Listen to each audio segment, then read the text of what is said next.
Welcome to our channel. నేను నవీన్. గతంలో big boss season ఎప్పుడు వస్తుందా అని చూసాం.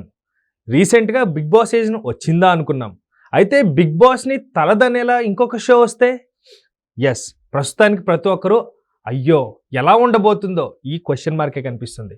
దానికి నామకరణం కూడా చేశారు చాలా పద్ధతిగా, మ్యాడ్ ఫర్ ఈచ్ అదర్ అని. అయితే ఇప్పుడు బిగ్ బాస్కి తలదనేది మ్యాడ్ ఫర్ ఈచ్ అదర్ గానే కంటిన్యూ అవుతుందా లేకపోతే ఏంటి? ఇప్పటికే చాలా అంశాల్లో వైరల్గా అయిపోతూ చాలా అంశాలు ప్రస్తావనకు తీసుకొస్తున్న మ్యాడ్ ఫర్ ఈచ్ అదర్ పూర్తి విషయాలు మనతో మాట్లాడడానికి సీనియర్ అనలిస్ట్ శ్రవణ్ గారు ఉన్నారు. సార్తో మాట్లాడదాం. సార్ నమస్తే. నమస్తే అండి. సో బిగ్ బాస్ గతంలో వచ్చినప్పుడు ఎప్పుడు వస్తుందా అని చూసాం. రీసెంట్ సీజన్ చూస్తుంటే వచ్చిందా అనుకున్నాం. ఇప్పుడు ఎప్పుడు వస్తుందా అంటే కొట్లాటలు, తిట్లు, కాంట్రవర్సీలు, విమర్శలు ఒకటి కాదు, ఇంక మొత్తం ప్రపంచంలో రచ్చంతా ఆ హౌస్లోనే జరుగుతుంది. ఇప్పుడు అదే అలా ఉంటే దాన్ని తలదన్నే మ్యాడ్ ఫర్ ఈచ్ అదర్ అనేది ఎలా ఉండబోతుందండి? ప్రస్తుతం ఇదే చర్చ. దాని గురించి మీరేమంటారు? బిగ్ బాస్ యాక్చువల్గా ఇది ప్రారంభమైన కానించి, అంటే ప్రైవేట్ శాటిలైట్ యుగం ప్రారంభమైన కానించి కొత్త కొత్త ఇన్నోవేషన్స్, ప్రోగ్రామ్స్, కంటెంట్లు క్రియేషన్ అవుతూ వచ్చాయి. చాలా రకాల షోలు, చాలా రకాలైనటువంటి కాన్సెప్ట్లతోటి వివిధ భాషల్లో వివిధ రకాలుగా ఎన్నో ప్రోగ్రామ్స్ వచ్చాయి. ఉదాహరణకు మన తెలుగులో తీసుకుంటే పాటల బేసిక్ వచ్చింది పాడుతా తీయగా, డాన్స్ బేసిక్ వచ్చింది డాన్స్ అని ఏదో టైటిల్ అయితే మారుతుంటాయి. కామిక్స్ పేర్స్ మీద, అంటే జోకుల పేరు మీద వచ్చినాయి. ఈ రకరకాలుగా ఉన్నాయి. ఎన్నో రకాలైనటువంటి షోలు, ఎంటర్టైన్మెంట్ షోలు, అంటే ఏదో ఒక ప్రోగ్రాము దాని మీద సినిమా క్లిప్పులు చూపించే రకంగా కొంతకాలం అలరించినాయి. వాటి నుంచి వినోదం ఇంకెక్కువ క్రియేట్ చేయడానికి, ప్రేక్షకులని లేదా పార్టిసిపెంట్స్ని, వ్యూవర్స్ని ఇంటరాక్ట్ అవ్వడానికి, వాళ్ళతో ఇంటరాక్ట్ అయ్యే ప్రోగ్రామ్స్, అంటే జనం మధ్యలోకి వెళ్ళి ఆట కావాలా పాట కావాలని షోలు, ఇట్లా రకరకాలు చేస్తున్నా కూడా ఇంకొక వెల్త్గా ఉంది. ఆ వెల్త్ని ఫిల్ చేసేటట్టు ఇంకా మంచి షో, ఖర్చు ఎంతైనా పర్లేదు, ఒక మెసేజ్ ఉండాలి, ఇట్లా ఇన్నోవేషన్ నుంచి పుట్టుకొచ్చిన కొన్ని షోలు ఉన్నాయి. అందులో ఒకటి బిగ్ బాస్.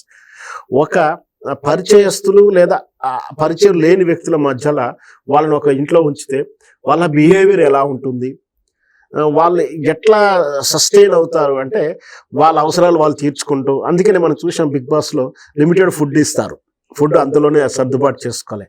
ఇట్లాంటి టాస్క్లు ఇస్తూ, ఎట్లాగో టీవీ షో కాబట్టి దానికి ఒక ప్రాసెస్ ఉండాలి కాబట్టి ఒక ఎలిమినేషన్ ప్రక్రియ, ఫిల్టరేషన్ చేసుకుంటూ, ఎంటర్టైన్మెంట్ ఫన్ చేస్తూ, వాళ్ళ టాస్క్లు ఇస్తూ రకరకాలుగా రూపాంతరం చెందుతూ ప్రతి లాంగ్వేజ్, అంటే ఒక ఓన్లీ ఇది మన ఫస్ట్ ఇండియన్ లాంగ్వేజ్లో వచ్చింది కాదు, బాలీవుడ్లో వచ్చింది, దానికన్నా ముందు ఫారెన్లో వచ్చింది, ఇంగ్లాండ్లో వచ్చింది, చాలా దేశాల్లో చాలా షోలుగా వచ్చేసినాయి. బాగా ప్రపంచ పాపులర్ అయింది అంటే రెండో, ఒకటి బిగ్ బాస్లో ఒక ఇంట్లోకి వెళ్ళడం అంటే, రెండోది మ్యూజికల్ షోస్. ఈ రెండు కూడా అన్ని దేశాల్లో అన్ని లాంగ్వేజ్లలో రెగ్యులర్గా వస్తున్నటువంటి షో. అయితే మన ఇండియాలో, మన రీజనల్లో బిగ్ బాస్ మీద చాలా విమర్శలు ఉన్నాయి. అసలు మామూలుగా అన్నిటి మీద ఉంటాయి, వివాదాస్పదాలు ఉన్నాయి. దాంట్లో కొన్ని సందర్భంలో అతిగా ప్రవర్తించడం కానీ, శృతిమించినటువంటి వైలెంట్ అయితే లేదు కానీ విపరీత ద్వేషాలు పెంచుకోవడాలు లేదా డ్రెస్ సెన్స్, ఇట్లాంటి విషయంలో చాలా విమర్శలు వచ్చాయి. సో విమర్శ ఎలాగున్నా కూడా ఒక షో అంటే ఎంటర్టైన్మెంట్ షో.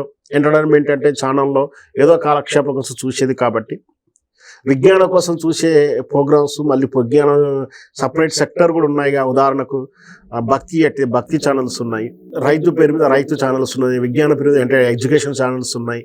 అంటే ఆ సెక్టర్లో అవి ఉన్నాయి. ఎంటర్టైన్మెంట్ కాబట్టి వాళ్ళు ఎంటర్టైన్మెంట్ షో, ఎంటర్టైన్మెంట్ ఇష్టమైన వాళ్ళే చూస్తారనేది బిగ్ బాస్ నుంచి ఇలాంటి విమర్శలు వచ్చినప్పుడు తరచూ నేను చెప్తున్నాను మాట. ఇది మొనాటం వచ్చింది అనుకుంటున్నారో, లేదా ప్రతి ఛానల్ కాంపిటీషన్ ఉంటుంది కాబట్టి వాళ్ళు కదా ఒక ఇన్నోవేషన్ చేయాలనుకున్నారేమో. మొత్తం మీద అయితే బిగ్ బాస్ ప్యారలల్గా, అంటే బిగ్ బాస్ను కాపీ కొట్టారని మనం అనలేము, ప్యారలల్గా మ్యాడ్ ఫర్ ఈచ్ అదర్, మనకు మేడ్ ఫర్ ఈచ్ అదర్ అంటే ఒకరి కోసం ఒకరు తయారయ్యారా అన్నట్టుగా ఉంటుంది కదా, సరి అయిన జోడి ఇద్దరు కలిసినప్పుడు అంటుంటాం. సో అట్లా జియో హాట్స్టార్ ఓటీటీ ప్లాట్ఫామ్లో ఈ వినూత్నమైన ప్రోగ్రాం ఒకటి తయారు చేశారు. దాని పేరు మ్యాడ్ ఫర్ ఈచ్ అదర్. ఒక 10 జంటలు అంటే దంపతులు, కపుల్స్గా వెళ్తున్నారు. దీంట్లో ఒరిజినల్ కపుల్స్ ఉన్నారు. ప్రస్తుతానికి అయితే ఫస్ట్ సీజన్కు స్టార్ట్ అవుతుంది. ఇది 10 మంది పేర్స్ వెళ్తున్నారు. దాంట్లో మ్యాక్సిమం ఒరిజినల్ పేర్స్, తర్వాత లాంగ్ లీవ్లో ఉన్నటువంటి ఒకరో ముగ్గురు లివింగ్ టు రిలేషన్లో ఉన్న వాళ్ళని కూడా తీసుకున్నట్టు కూడా సమాచారాలు అయితే వస్తూ ఉన్నాయి. సో మొత్తం మీద 10 జంటలు వెళ్ళడం. ఈ 10 జంటల్లో ఈ ప్రోగ్రాంకు హోస్టింగ్గా మాత్రం శ్రీముఖి గారు చేస్తున్నట్టుగా మనకు తెలుస్తుంది. దాంతోపాటు ఈ ప్రోగ్రాంకి మాత్రం జడ్జిగా మన నటి రాధా గారు, మన 90sలో అప్పట్లో ఆ సినిమాల్లో రాధా గారి డ్యాన్స్ చూసిన చిరంజీవి గారితో, నాగార్జున గారితో అందరితో నటించినటువంటి రాధా గారు ఈ మధ్యకాలంలో కుకింగ్ షోలో అక్కడ ఇక్కడ కూడా కనిపిస్తూ ఉంది. సో ఆమె జడ్జిగా వ్యవహరిస్తున్నటువంటి షో ఒకటి స్టార్ట్ అయినట్టు, దాని దగ్గర ప్రమోషన్ వర్క్ కూడా మనకు బయటకు వచ్చాయి. దీంట్లో 10 మంది జంటల్లో కొంతమంది పేర్లు చెప్తాను. అమర్దీప్ తేజ ఒక జంట, హరిత హరీష్ ఒక జంట, ప్రియాంక శివకుమార్ ఒక జంట, అంజలి పవన్ సంతోష్ ఒక జంట, నటరాజ్ మాస్టారు నీతు, సోనియా సింగ్ అండ్ సిద్ధు ఒక జంట, జబర్దస్త్ లోకరాజు ఆసియా ఒక జంట, సాండ్రా అండ్ మహేష్ బాబు ఒక జంట, వాసంతి పవన్ కళ్యాణ్ ఒక జంట, శుభశ్రీ రాయగురు అండ్ అజయ్ ఒక జంట. వీళ్ళు జంటలుగా ఒక 10 వారాలు ఒక ఇంట్లో ఒక దంపతులుగా వాళ్ళు చేసేటువంటి టాస్క్, విన్యాసాలు, ఆటలు పాటలు, వినోదాల బేస్ మీద ఇది వినూత్నంగా అయితే తయారైంది. అయితే బిగ్ బాస్లో వస్తున్నట్టు విమర్శలకు మళ్ళీ ఈ షోలో రాకుండా అట్లాంటి ఏమైనా జాగ్రత్తలు తీసుకుంటున్నారా అనేది నేను అనుకున్నాను.